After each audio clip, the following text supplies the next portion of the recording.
नमस्कार, माँ Sharda education channel में आपका स्वागत है।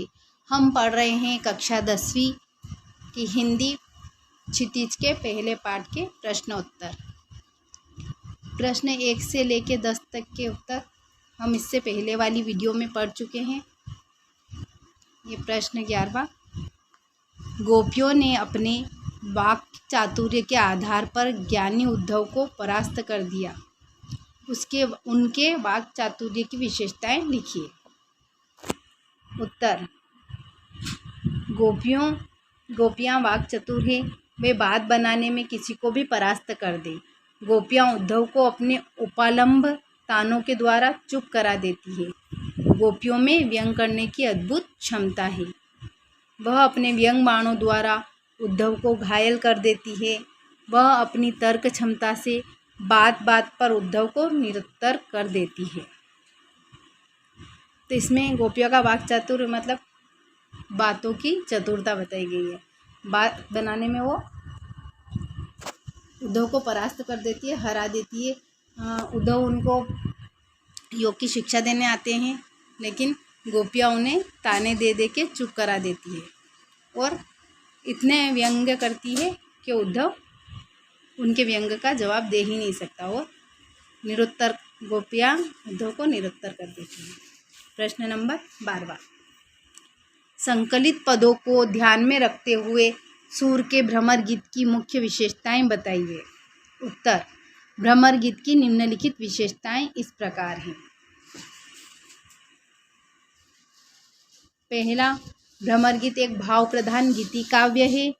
दूसरा, इसमें उदात्त भावनाओं का मनोवैज्ञानिक चित्रण हुआ है। तीसरा, सूरदास ने अपने भ्रमर गीत में निर्गुण ब्रह्मा का खंडन किया है। चौथा, भ्रमर गीत में शुद्ध साहित्यिक ब्रज भाषा का प्रयोग हुआ है। पांचवा, भ्रमर गीत में उपालंब की प्रधानता है। छठा, भ्रमर गीत में सूरदास ने विरह के समस्त भावों की स्वाभाविक एवं मार्मिक व्यंजना की है। सातवां, भ्रमर गीत में उद्धव व गोपियों के माध्यम से ज्ञान को प्रेम के आगे नतमस्तक होते हुए बताया गया है। ज्ञान के स्थान पर प्रेम को सर्वोपरि कहा गया है। आठवां, सूरदास कवि होने के साथ साथ सुप्रसिद्ध गायक भी थे। भ्रमर गीत में संगीतात्मकता का गुण विद्यमान है।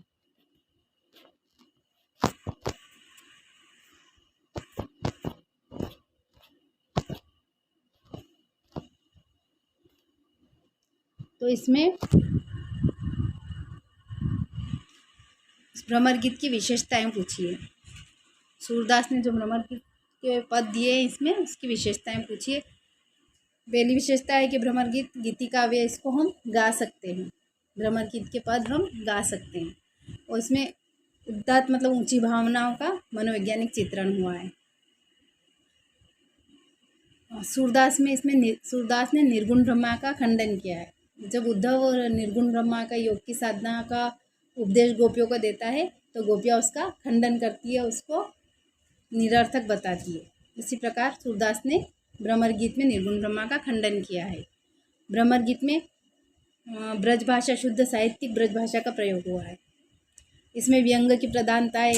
भ्रमर गीत में उपालंब मतलब व्यंग या ताने। इसमें गोपियाँ उद्धव को ताने देती है। भ्रमर गीत में सूरदास ने विरह मतलब कृष्ण से बिछड़ने के, तो विरह की सभी भावनाओं की मार्मिक व्यंजना की है। उद्धव और गोपियों के माध्यम से ज्ञान और प्रेम के आगे नतमस्तक होते बताया गया है। मतलब गोपियाँ प्रेम का प्रतीक है और उद्धव ज्ञान का प्रतीक है। तो प्रेम के आगे ज्ञान को झुकना पड़ा। उद्धव गोपियों के आगे चुप हो जाता है। तो ज्ञान के स्थान पर प्रेम को सबसे ऊपर स्थान दिया गया है। सूरदास एक कवि तो है, साथ साथ प्रसिद्ध गायक भी थे। उनके इस भ्रमर गीत में संगीतात्मकता का गुण है। रचना और अभिव्यक्ति के प्रश्न। पहला प्रश्न, गोपियों ने उद्धव के सामने तरह तरह के तर्क दिए हैं। आप अपनी कल्पना से और तर्क दीजिए। उत्तर, गोपियों ने उद्धव के सामने तरह तरह के तर्क दिए हैं। हम भी निम्नलिखित तर्क दे सकते हैं। पहला, उद्धव पर कृष्ण का प्रभाव तो पड़ा नहीं, परंतु लगता है कृष्ण पर उद्धव के योग साधना का प्रभाव अवश्य पड़ गया है। निर्गुण अर्थात जिस ब्रह्मा के पास गुण नहीं है उसकी उपासना हम नहीं कर सकते हैं। तीसरा, योग का मार्ग कठिन है और हम गोपियाँ कोमल हैं, हमसे यह कठोर योग साधना कैसे हो पाएगी, यह असंभव है।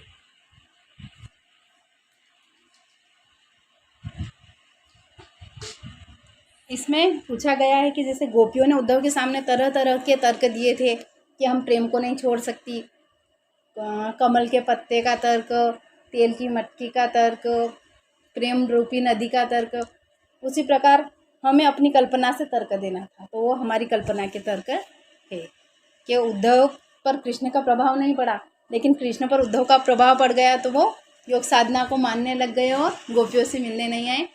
प्रेम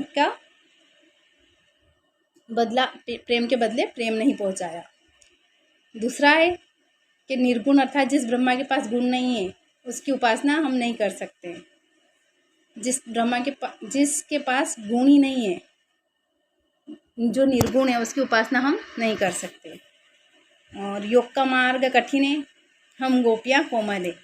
तीसरा तर्क है कि हम तो इतनी कोमल है, गोपियों के हिसाब से हम कोमल हैं और योग का मार्ग तो बहुत ही कठिन है, कठोर है, हम इस कठोर योग साधना को नहीं कर पाएंगे, यह हमारे लिए असंभव है। प्रश्न नंबर दूसरा, उद्धव ज्ञानी थे, नीति की बातें जानते थे, गोपियों के पास ऐसी कौन सी शक्ति थी जो उनके वाक चातुर्य में मुखिरत हो उठी? उत्तर, सच्चे प्रेम में इतनी शक्ति होती है कि बड़े से बड़ा ज्ञानी भी उसके आगे घुटने टेक देता है। गोपियों के पास श्री कृष्ण के प्रति सच्चे प्रेम तथा भक्ति की शक्ति थी, जिस कारण उन्होंने उद्धव जैसे ज्ञानी तथा नीतिज्ञ को भी अपने वाक चातुर्य से परास्त कर दिया। इसमें पूछा गया है कि गोपियों के पास ऐसी कौन सी शक्ति थी कि उद्धव जैसे ज्ञानी को उन्होंने परास्त कर दिया। तो उत्तर है कि जो सच्चा प्रेम होता है उसमें बहुत शक्ति होती है, कोई कितना ही बड़ा ज्ञानी क्यों नहीं हो, वह प्रेम के आगे घुटने टेक देता है।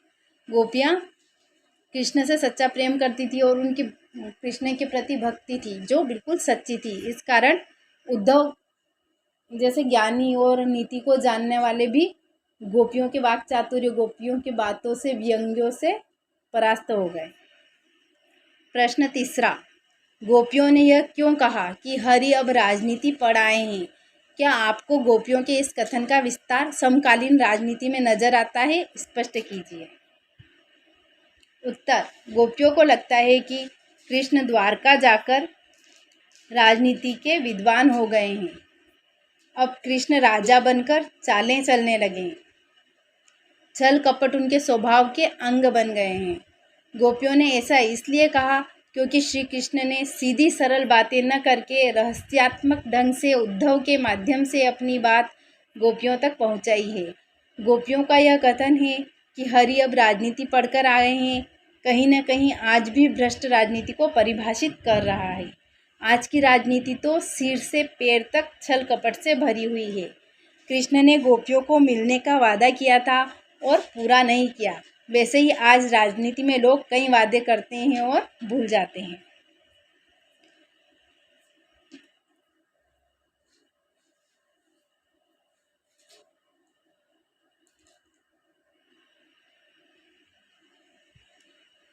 प्रश्न में पूछा गया है कि गोपियों ने ऐसा क्यों कहा कि हरि ने राजनीति पढ़ ली है और अभी की राजनीति में हमें